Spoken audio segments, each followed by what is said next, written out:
Hey y'all! So today we're going to be jumping back into chapter 14 in the book Women Who Run with the Wolves, and we are in the middle of the first section following the main story. So the last video went through the first part of this section called the first stage, the bargain without knowing, and then today we're going to finish up that section. So let's just jump right in, and I hope you're doing well. So, basically, she's going to start breaking down the story even more so, okay, from this point forward in this section. And so I love this. And I feel like these stories make this whole process that we've actually lived through seem like easy to come by, the lessons, and they're not. We know that they're not easy to come by, but the stories make it look easy, and so I feel like that's just part of the enjoyable aspect of approaching our healing and our learning in this manner through these stories. And so in reality, we have to work to break down the details, and that's what these sections are about. So it is some work on our part, but I feel like it's just finding those little gems throughout the story, like little treasures and surprises. So it's just a unique way to approach healing and learning, going through and trying to find just the right word, going through and dissecting these stories, little by little, step by step.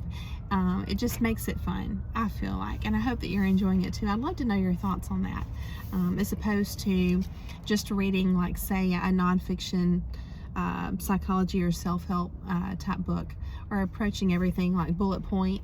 I just feel like this is giving you a little bit of entertainment as well, and I feel like these are fun ways to remember the things that we're learning, and fun ways that we can share, the stories that we can share, the lessons with others too, especially youth, so I think they're going to be more impactful that way.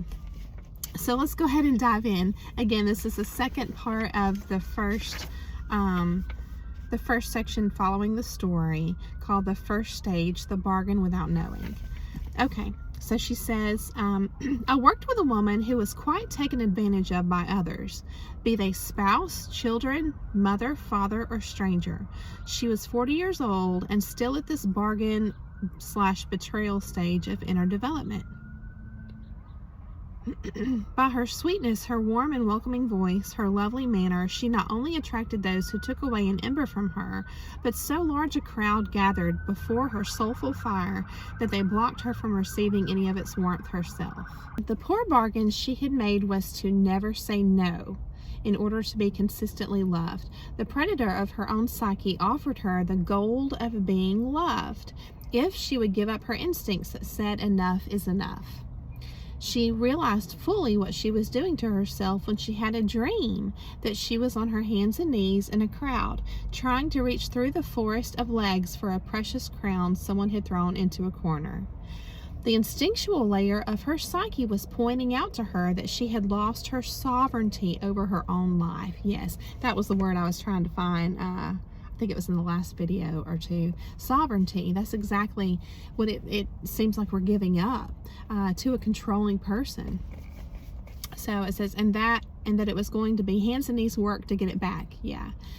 To get her crown back, this woman had to reevaluate her time, her giving, her attention to others. The flowering apple tree in the tale symbolizes a beauteous aspect of women, the side of our nature that has its roots sunk into the world of the wild mother, where it is nurtured from below. The tree is the archetypal symbol of individuation. So I thought that was really interesting. So going forward, when you're, if you have interest to look into more fairy tales, we can look at flowering trees a little bit different, right? Or trees in general, as an archetypal symbol of individuation. So Yes, and the narcissist, I feel like, wants to turn us into an extension of themselves. To have our own opinion of things that may differ from their thought processes, or the way they see things is just not acceptable. Because they've always got to be right. So individuation is a threat to them, and so.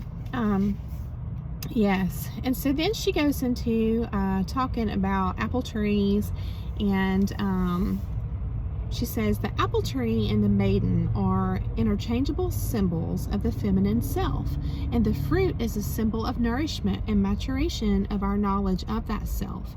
If our knowledge about the ways of our own soul is immature, we cannot be nourished from it, for the knowing is not yet ripe. The knowing is not yet ripe. As with apples, it takes time for maturation, and the roots must find their ground, and at least a season must pass, sometimes several. Yeah.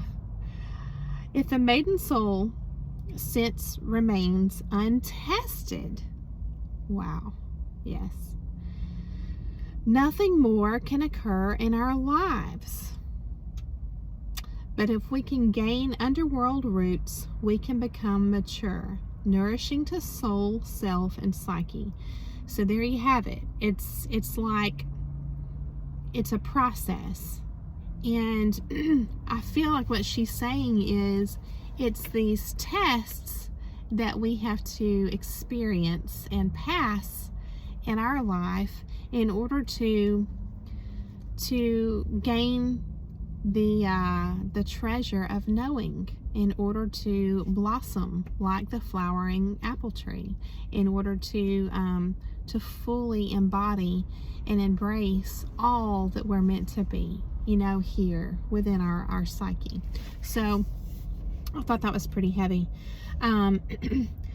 So then she goes into talking about the tree symbolizing feminine blossoming in energy. Okay, so we're going to be relating that to creativity, and you'll see how. So she says, without the renewal of this flowering impulse in our lives, flowering impulse will be like a creative force within, right? Which we talked about in the last video. Hope is covered over, and the earth of our minds and hearts remains in an unmoving state. Again, frozen. There's that theme again of feeling frozen. The flowering apple tree is our deep life. Yes, and what happens is these different lessons that we experience in life, when we're tested and we're naive, as we're being tested, we don't notice how our sovereignty and how our intuitive nature just tends to disappear. You know what I'm saying? It's so subtle. And so and I feel like that's part of what gets exploited, the fact that we're naive in this manner from these controlling, manipulative people. And so they help with their sleight of hands. They help to make this seem just like a ghost-like energy. It's just something that happens outside of our awareness. And so this aspect of ours, which is, she mentions that we don't value it because we don't really understand it and recognize it within ourselves, our intuition. We don't really get it yet. We don't have that depth and level of knowing.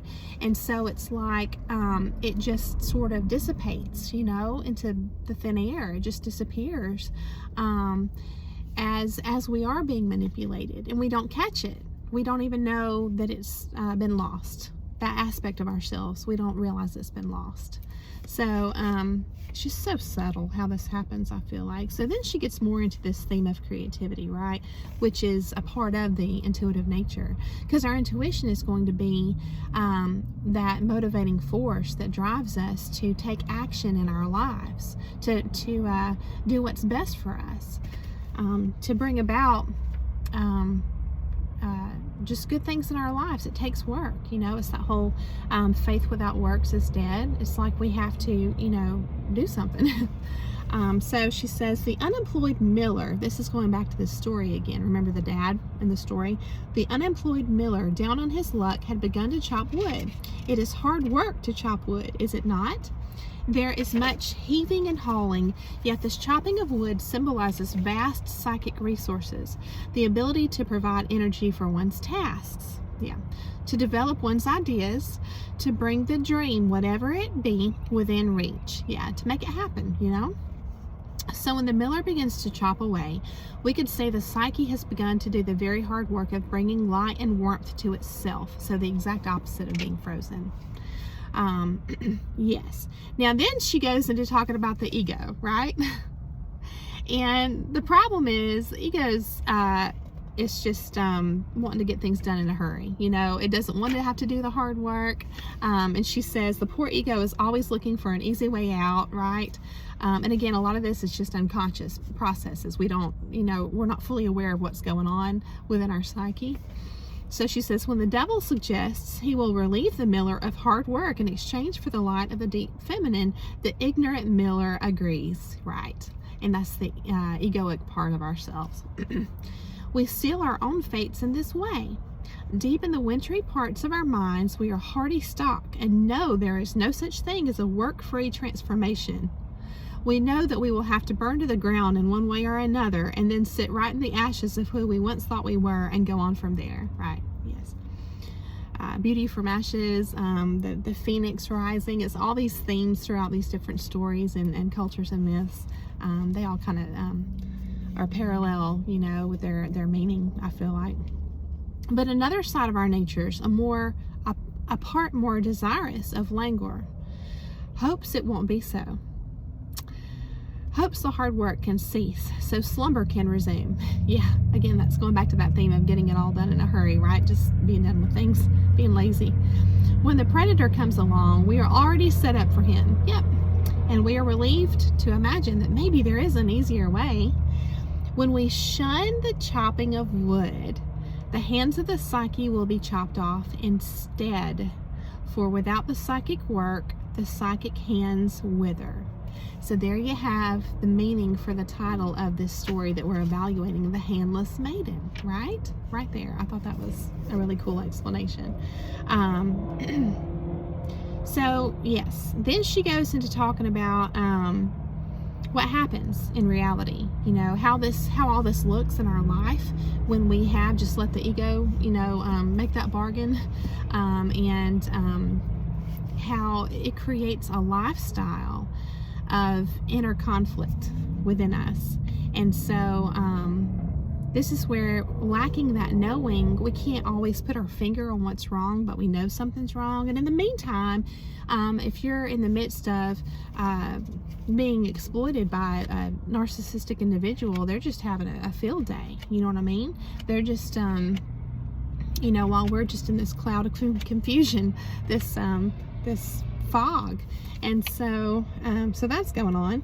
So then she says, so what was meant to be the nutritive and flowering tree of the psyche loses power, loses its blossoms, loses energy, is sold out, is forced into forfeiting its potential, not understanding the bargain it has made. Yeah, the entire drama almost always begins and takes stronghold outside a woman's consciousness. Yes, exactly.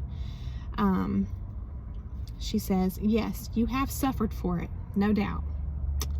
And you have given it away for years, even for decades. But there is hope. The mother in the fairy tale announces to the entire psyche what has occurred. She says, wake up, see what you have done. And everybody wakes up so fast it hurts. But still, it is good news. For the wishy-washy mother of the psyche that once helped to dilute and dull feeling function has just awakened to the horrible meaning of the bargain. Now a woman's pain becomes conscious. Yes.